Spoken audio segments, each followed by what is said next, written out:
এখন হাতের মুঠোয় লাল বাবা রাইস। এখন থেকে লাল বাবা রাইস অনলাইনে ঘরে বসে অর্ডার করুন। লাল বাবা রাইস, লাল বাবা অনলাইন, অর্ডার করুন আজই। লাল বাবা রাইস, স্বাদ ও স্বাস্থ্য একসাথে পাবেন শুধুমাত্র লাল বাবাতে। স্বপ্নের কেরিয়ার গড়তে চান? আসুন যোগ দিন MCRS নলেজ ক্যাম্পাসে। পূর্ব বর্ধমানে অবস্থিত আমাদের ক্যাম্পাসে আমরা অফার করছি নার্সিং ও প্যারামেডিক্যাল কোর্স। সবুজ ঘেরা হাইটেক ক্যাম্পাস, সঙ্গে কলেজ সংলগ্ন অত্যাধুনিক হস্টেল। এখানে অভিজ্ঞ শিক্ষক ও শিক্ষিকারা আপনাকে আধুনিক চিকিৎসা পদ্ধতি ও প্রযুক্তির মাধ্যমে প্রশিক্ষণ দিচ্ছেন। আমাদের কোর্সগুলিতে আপনি পাবেন হাতে কলমে প্রশিক্ষণ এবং প্রয়োজনীয় দক্ষতা অর্জনের সুযোগ। বিশ্বমানের পরিকাঠামো ও সুবিধা আপনার শিক্ষা জীবনকে করবে আরো সুন্দর ও সহজ। আপনার স্বপ্নের ক্যারিয়ার শুরু হোক এইখানে, MCRS নলেজ ক্যাম্পাসে। MCRS নলেজ ক্যাম্পাস, আপনার ভবিষ্যতের পথপ্রদর্শক। মেয়েদের পুতুল খেলার দিন শেষ। মেয়েরা আজ শুধু ঘরে বসে রান্না করা আর অন্যান্য বাড়ির কাজ করা, যেটা আমরা দেখে এসেছি ছোট থেকে, সেই দিন আর নেই। আজকে মেয়েরা বিশ্ব জয় করছে। বিশ্ব জুড়ে মেয়েদের তাদের পরিধি বাড়িয়েছে, কাজের পরিধি বাড়িয়েছে, সমস্ত কিছু তারা আজকে হাতের মুঠোয় নিয়ে এসেছে। সেরকমই এক নারীর গল্প আমরা শুনব, যে তার সংসারকে সর্বতোভাবে সাহায্য করে চলছে। নমস্কার, আমি মেহবুব হাসান। আজ আমাদের স্টুডিওতে হাজির রূপা পাশি। নমস্কার আমাদের স্টুডিওতে। আমাদের এই মুক্ত আবহর যে ডিজিটাল প্ল্যাটফর্ম, এখানে আমরা মূলত যেটা করি, যেসব মায়েরা, বোনেরা, দিদিরা তারা তাদের জীবন সংগ্রাম করছে তাদের পরিবারের জন্য, এরকমই তুমি দীর্ঘদিন আমরা জানি যে তুমি সংসারকে বড় করার জন্য তুমি নিজের কাঁধে অনেক দায়িত্ব তুলে নিয়েছো। তুমি এটা শুরু করলে কবে থেকে, বা কিভাবে, বা কেন তুমি এই তোমার মনে হলো যে সংসারের জন্য আমাকেও কিছু করতে হবে? প্রথমত বলি, আমার ছোটোবেলাকার কাহিনীটাই থেকেই শুরু করি। খুব অভাবী সংসারের মধ্য দিয়েই আমি বড় হয়েছি। আমি বিদ্যাধী স্কুলের স্টুডেন্ট ছিলাম, অল্প বয়সে বিয়ে হয়ে যায়। তারপর থেকে আমিও একটু অনেক অত্যাচারিতই হয়েছি, সবটা বই প্রকাশ করছি না। যাই হোক, বুঝতেই পারছেন, তবে এই জায়গায় এসেছি নিশ্চয়ই কোনো ঘটনার পরিপ্রেক্ষিতে আজকে তুমি নিজের রাস্তায় নেমেছো।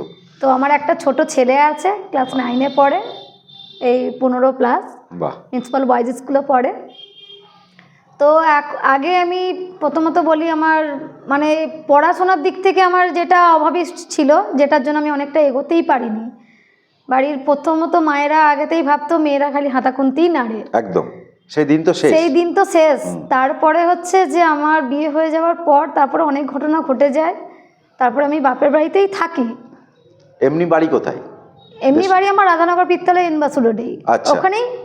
বিয়ে হয়েছিল রানীগঞ্জ, আসানসোল রানীগঞ্জ।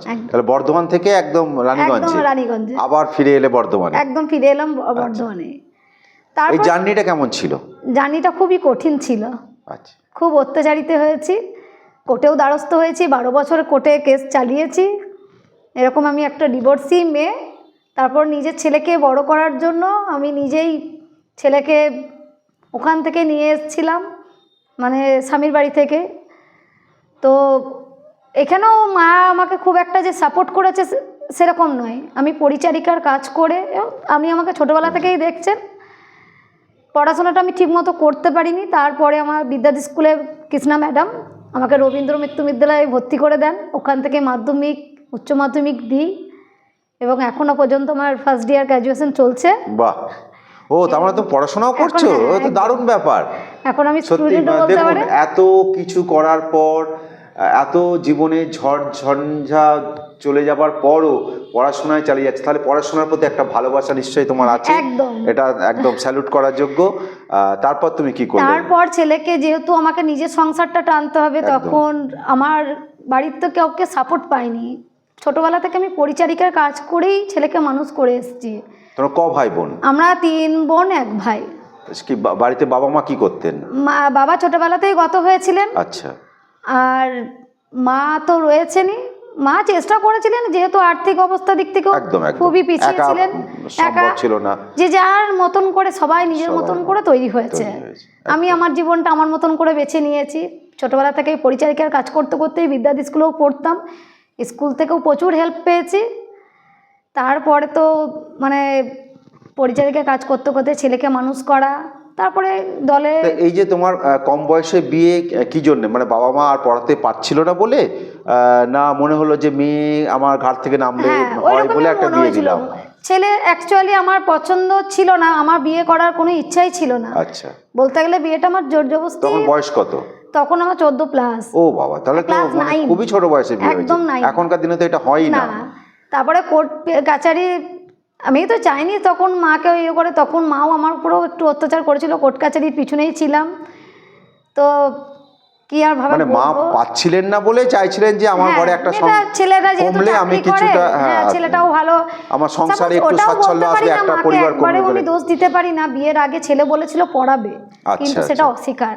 ওখানে গিয়ে বিয়ের পরে পুরোটাই পাল্টে যায়। মানে শ্বশুর বাড়ি কি ভালো ছিল না? শ্বশুর শাশুড়ি কেউই ছিলেন না, মানে পরিচয় দিয়েছিলেন উনি একা ছিলেন, কিন্তু ওনার ওখানে গিয়ে দেখি উনি কেউ, মানে ওনার সবাই রয়েছেন কিন্তু উনি একা থাকতেন। আচ্ছা, আলাদা থাকতেন। তারপরে জানলাম যে ওর আগে ওর 3-4টে বিয়ে হয়েছিল। ওরে বাবা, তো সাংঘাতিক। তারপরে অনেক কঠিন, মানে 3 বছর তারপরেও আমি থেকেছি। তারপরে অনেকেই বোঝালো যে বাচ্চা থাকলে হয়তো বাবার টান হলে বাবা শুধরে যাবে বা অনেক কিছু, তা ওইরকম করে 3টে বছর কেটে যায়। হলো না।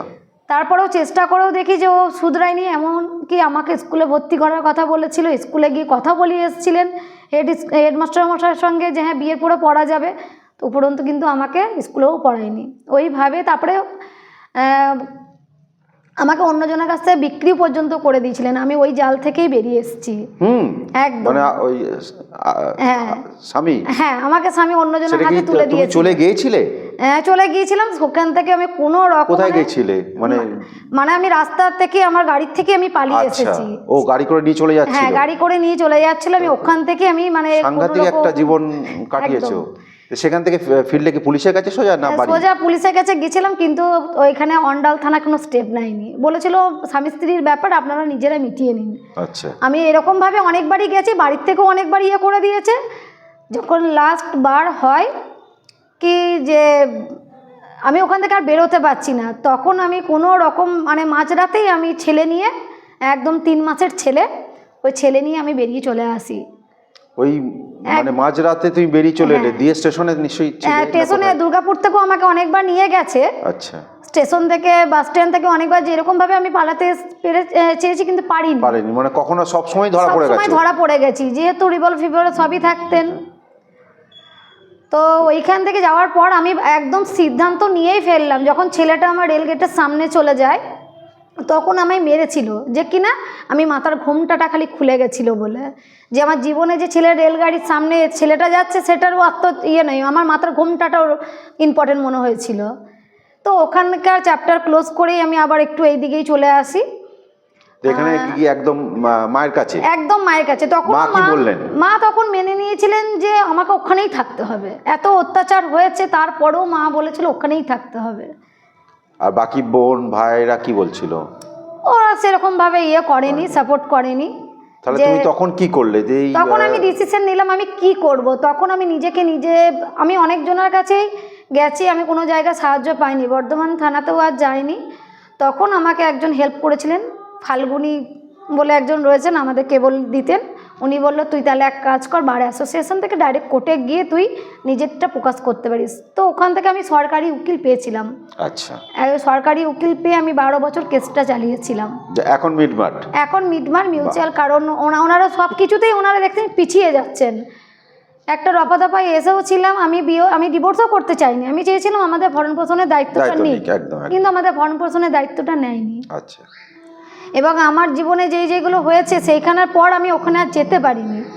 উনি যেতে চেয়েছিল, যাওয়া সম্ভব না, মানে যে অত্যাচার, যেখানে আমি বিক্রি হয়ে যাচ্ছি, যেখানে আমি সাপোর্ট পাচ্ছি না, তাহলে আমি কোনো দিক থেকে আইনতেও সাহায্য পাচ্ছি না, আমি মায়ের দিক থেকেও সাহায্য পাচ্ছি না, তখন আমি নিজের জীবনটা নিজেকেই বেছে নিলাম। যে কি তুমি তখন কি আলাদা থাকতে আরম্ভ করলে না মায়ের কাছেই থাকতে আরম্ভ করলে? মায়ের কাছেই থাকতাম, কিন্তু আমার নিজের খরচা বহন, ছেলের খরচা বহন আমি নিজেই করতাম। তখন তুমি ওই মানে পরিচারিকার কাজ শুরু করলে? তখন আমি পরিচারিকার কাজ শুরু করি, এবং পড়াশোনার দিকটাও ভাবলাম। আমাকে যাদের বাড়িতে আমি কাজ করতাম তারাও বলতো তুই তো পড়াশোনায় খেলাধুলায় চ্যাম্পিয়ন ছিলিস, ভালো ছিলিস, তাহলে কেন এরকম, এখনও তো পড়া যায়। ওনারা তখন বললেন দেখ এরকম বিয়ে হয়ে গেল কিন্তু পড়ার জায়গা আছে। একদম একদম। কারণ ছোটবেলাতেও যেহেতু কাজ করেছি, পরেও আবার গিয়ে ওনাদের কাছে ফিরে গেছি। একদম। তো ওনারা আমাকে বুদ্ধিটা দিয়েছিলেন, আমি আবার স্কুলে আসি, বিদ্যার্থী স্কুলে, কৃষ্ণা মুখোপাধ্যায় যিনি আমাদের, একদম তো উনি ম্যাম আমাকে পথ দেখিয়ে দেয় যে বিয়ের পরে আমাদের স্কুলে আর নেয় না, তবে তোকে পড়ার সুযোগ করে দিতে পারি। তখন আমাকে রবীন্দ্র মুক্ত বিদ্যালয়ে আমাকে ভর্তি করে দেন। খুব সুন্দর। আচ্ছা, এই তো বিয়ের সময়, বিয়ের পর থেকে এই কষ্টকর জীবন, বিয়ের আগের জীবনটা কেমন কেটেছে? আমার বিয়ের জীবনটাও যে খুব ভালোভাবে না কাটেনি, কিন্তু বিয়ের আগে মানে এই যে পুতুল খেলা তো এখন দিন শেষ, তখন কি পুতুল খেলতে? হ্যাঁ, তখন আমি ওই পুতুল খেলা মানে তো ছিলই, একদম আমরা ছোটবেলা থেকে একদম পুতুল খেলাই নিয়েই বেশি ব্যস্ত ছিলাম। পাড়া ঘরের মধ্যে ছেলে মেয়ে, তখন আমাদের এত বিভেদটা ছিল, একদম একদম ছেলে মেয়ের বিভেদ ছিল না। আমরা একটু পড়তে যেতাম, স্কুল যেতাম, কখন আমরা পুতুল খেলা, রান্না বাটি নিয়ে খেলবো। একদম। ওই জীবনটা তো একদমই ভালো ছিল, ওই জীবন তো কখনোই আর ফিরে পাবো না, আর ওকে ভুলতেও পারবো না। তো এই ছোটবেলায় পুতুল খেলার দিন থাকতে থাকতেই বিয়ে হয়ে গেল, তারপর তুমি এত দুঃখ কষ্ট যন্ত্রণা সহ্য করে তুমি ফিরে এলে, এখন তুমি কি করছো? এখন আমি নিজে স্বনির্ভর, কারণ হচ্ছে দল থেকে বলতে গেলে আমি অস্বীকার করব না। তার এই জীবন, যেহেতু আমার জীবনটা কষ্টের মধ্যেই রয়েছে, তখন আমি একটা তখন সবে তৃণমূল 2011 সাল আসেন, তো তখনই আমি পার্টিটাতেও যোগ দিই, আর তখনই আমি 18 বছর পূর্ণ হই। ফার্স্ট তখন আমি ভোটার নাম তুলি, সব থেকে বড় কথা তখন আমি ভোটার হই। আচ্ছা, ফার্স্ট ভোটার। তখন বাচ্চাও হয়ে গেছে? তখন বাচ্চাও হয়ে গেছে, মানে তার আগে বাচ্চা হয়ে গেছে।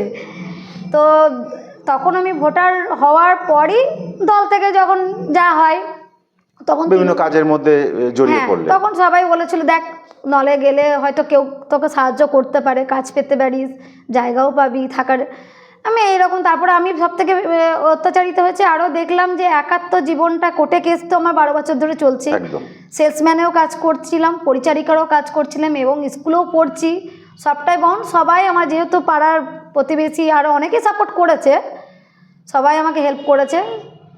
করার সাথে সাথেই দেখলাম যে না, তাহলে এরকমভাবে যখন এগোতেই হবে আমাকে, তাহলে আমাকে নিজের পথ নিজেই বেছে নিলাম, একদম মানে একলা চলো, একলা একদম। তারপর ছেলেকেও আমার খুব টার্গেট ছিল যে একটা হাউসিং, আমি যেহেতু নিজেই স্কুলে পড়েছি, সেই স্কুলে কি আমার ছেলেকে পড়িয়েছি, ও প্রাইমারিতে হাউসিং, তো ওখান থেকে দেওয়ার পরে ক্লাস 5 এর কথাটা ভেবেছিলাম যে 5 এ যদি ভর্তি না করতে পারি মিউনিসিপাল বয়েজে, তাহলে ওখান থেকে আবার যখন এজ হলো, সেই এজ অনুযায়ী আবার মিউনিসিপাল বয়েজেই দিই। ও ক্লাস শিশু শ্রেণী থেকে একদম এখন ক্লাস 9 এ পড়ছে। বাহ, খুব ভালো। খুব কষ্টের মধ্যেই আমি এখন বর্তমানে ঠিক কি কি করছো তুমি? বর্তমানে এখন আমি নিজে মেকআপের কিছু একটা, হ্যাঁ আমি এখন নিজে এখন পৌরসভার কাজ একটা কর্মী, প্রথমত একটা কর্মী।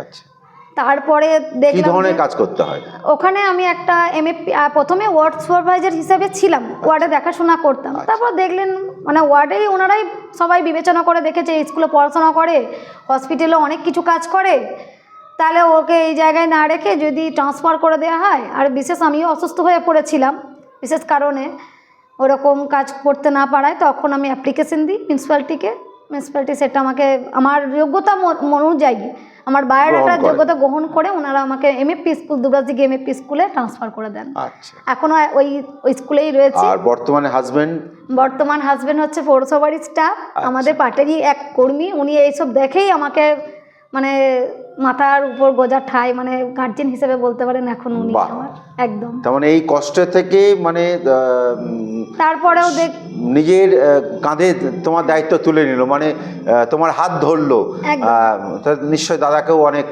ভালো বলতে হবে। কাজে মানে প্রথম থেকে এখনো পর্যন্ত আমার মানে হচ্ছে স্বাধীনতা হিসেবে আমি যেটা করি বা করবো বলে মনে করি, এক কথাতে উনি কখনো আমাকে ভীষণ ভালোবাসেন। না, এই ভালোবাসাটা দরকার ছিল, মানে যে কষ্টের মধ্যে তুমি এসেছো আমি বাধা পাইনি যে না এটা করবে না। কখনো ওই মানে একবার হয়তো একটু হয়েছিল, ভুল বুঝেছিল, কিন্তু সে তো সংসারে হয় থাকতে গেলে একটু একদম খুঁটিনাটি হয়। হবে। তারপরেও নিজেও বুঝতে পেরেছিল না আমি ওটা ভুল করেছি, সেটা অস্বীকার করার পরও তারপরেও মানে সেটা খুব ভাবে মানে গেঁথে যায়নি। এখন কেমন আছে তুমি? একদম ভালো, ঠিক ভালো আছে। মানে খুবই ভালো। তারপরে এখন আবার ওই পার্লার, আমি আর একটাও নিজের পার্লারের সঙ্গে নিজের কাজ, এই মধ্যে থেকেই আমি নিজের একটা পার্লারেরও কাজ শিখেছি। দিয়ে এখন কি কোণে সাজাবার কাজ? হ্যাঁ হ্যাঁ, পার্লারের প্রফেশনাল কাজ প্লাস মেকআপ আর্টিস্ট। বাহ, দারুণ, বিউটিশিয়ান খুব নিয়ে ভালো। করেছি, কারণ সাইডে, কারণ হাজবেন্ডের এজটাও একটু বেশি। ভবিষ্যতে ভেবেছি যে আমাকেও উনি এখন দেখছেন, পরবর্তীকালে যাতে আমি ওনাকেও হেল্প করতে পারি বা দেখতে একদম, পারি। এটাই তো, এটাই কারণ তো। আয়ের থেকে এখন স্বামী যেহেতু স্ত্রী, এটাই তো ব্যয়টা বেড়ে সম্পর্ক। গেছে, একদম একদম একদম। এখন উনি আমার দায়িত্ব নিয়েছেন। অবশ্যই আমরা দুজনে এখন আমরা দুজনের স্যালারি নিয়ে আমরা বহন করি, বাহ, তার জন্য নয়। এই পরের কথাও ফের ভাবা। কথা, দুঃখ তো তুমি অনেক জায়গায় অনেকভাবে পেয়েছো, মানে যা তুমি বললে, আর দুঃখ আলাদা করে কিছু ইয়ে করে নেই। কোন সময় তুমি খুব আনন্দ পেয়েছিলে বা কিছু করেছো খুব আনন্দ হয়েছে তোমার? আসলে আমি নিজের কর্মটাকে বেশি আনন্দ করি, কারণ কর্ম করলেই সব কিছুই তো ভালোই হয়। একদম একদম। সমাজসেবা তবু করতে আনন্দ, খুব ভালো হয়। আনন্দকর মুহূর্ত যেটা তোমার মানে এখনো স্মৃতিতে জলজল করছে, কিরকম? এই পরিশ্রমটাই আমার এক, মানে পরিশ্রমটা ছাড়াও আমি কিছু বলতে পারছি না এখন, কারণ এটা তো বুঝতেই পারছেন, পরিশ্রম করলে একদম পরিশ্রম করেছো, তার ফসল পেয়েছো, আর তার জন্য সুন্দর কৃতিত্ব আমার স্বামী। স্বামীকে পেয়েছো, হ্যাঁ। পুত্রকে পেয়েছো, পুত্র পড়াশোনা করছে। আপনারা আজকে রূপার জীবনের কথা শুনলেন, অত্যন্ত আমিও চাইবো কষ্টকর আরো জীবন। অন্য মেয়েরা যদি আমার জীবনে কেউ থেকে থাকে আমার মতন, যদি গুটিয়ে না থাকে নিজেকে, আমার মনে হয় খোলস থেকে সে ছেড়ে বেরিয়ে আসে। একদম, অত্যাচারিত কেন হব? একদম একদম। কেন আমি এখন তো আর সেই জায়গা নেই, সেই জায়গা নেই। আমি মেয়েরা কেন এখন নিজের তো- জীবনটা নষ্ট করব? কেন মেয়েরা এখন নিজের বিশ্বকাপ আত্মহত্যা জিতছে, করব? হ্যাঁ, মহাকাশচারী হচ্ছে। একদম, আত্মহত্যাটা কেন আমি হাতে ধরে নেবো? হ্যাঁ, না, আমার না, স্বামীর একদম। সঙ্গে বনামনি হচ্ছে না, আমার বাড়িতে হচ্ছে না, আমি সেখান থেকে বেরিয়ে আমি নিজে নিজে কিছু স্বনির্ভর হব। করবো। একদম যে একদম কারণ ভগবান সৃষ্টিকর্তা যখন জীবন দিয়েছেন, জীবনটা নেওয়ারও দায়িত্ব ওনারই। একদম একদম। সময়ের সাথে যাব। একদম, একদম। আমি এখন অনেক সোশ্যালেও দেখছি অনেক কিছুতেই মানে নিজেরা নিজের জীবনকে নষ্ট করে ফেলছে, না না না, কারণ এই খুব কষ্টের জীবন। আজ দেখুন, রূপা তার নিজের জীবনকে সত্যি নষ্ট করেনি, ফুলে ফলে সে প্রস্ফুটিত করেছে। আজ সমাজের বুকে সে প্রতিষ্ঠিত, অনেক লাঞ্ছনা, যন্ত্রণা, কষ্টের মধ্য আগে দিয়ে। কথা বলতে গেলে আমার আজকে, চোখের জল ঝরঝর করতো, মানে কথা বলতে পারতাম না, কিন্তু এখন আমি নিজের কর্মে নিজের একদম, জায়গায় একদম। খোলস ছেড়ে বেরিয়ে আসতে পেরেছি বলে আমি একটু হেসে কথা বলতে পারছি। নিজের কর্মে আজকে সে স্বমহিমায় উজ্জ্বল। আমাদের স্টুডিওতে আজকে হাজির ছিল রূপা পাশি। তাকে আবারও অনেক অনেক ধন্যবাদ আমাদের এই স্টুডিওতে আসার জন্য। নমস্কার। নমস্কার।